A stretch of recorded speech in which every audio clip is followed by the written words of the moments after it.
Leg পিসটা দেখে আপনারা অবশ্যই বুঝতে পারবেন মুরগিটা আসলে কত বড়। গাইস আজকে আমরা আইছি রেস্তোরাঁ আফগান, আর আজকে আমরা একটা ইনকাম করছি। সো আমরা দুই বন্ধু ইনকাম করছি, আর আমরা আরেক বন্ধু খাওয়াইতাম, তাই লাগে আমরা রুবেল ভাই। আজকে তোমার অনুভূতি কি বলো?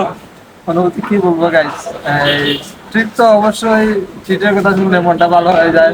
So I am so happy. আমরা কি খাই আপনাদেরকে দেখাবো, সাথে দেখো।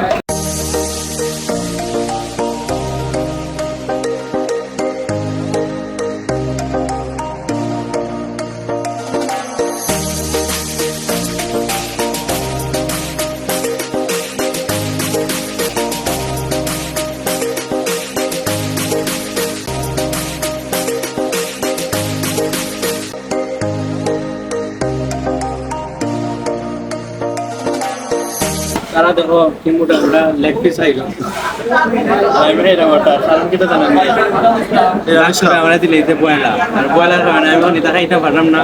খাইলাম খালি সাদা ডিম লেগ পরোটা, ঠান্ডা বাদি আর কি, আর কিছু করার নাই আমার।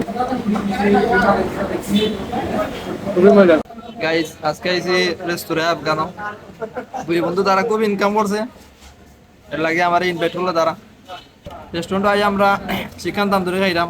রেস্তোরাঁ আফগানো আইবা নাস্তা করার লাগে সেরা একটা রেস্টুরেন্ট। গাইস লেগ পিসটা দেখে আপনারা অবশ্যই বুঝতে পারবেন মুরগিটা আসলে কত বড়। দশের মধ্যে 8 দেওয়া যায়, খুব ভালো আসলে। রেস্তোরাঁ আফগান যদি আমরা রেটিং করি তাইলে 10-এর মধ্যে কত দেওয়া যায়? আমি যেটা খাইছি এটার 10-এর মাঝে 8।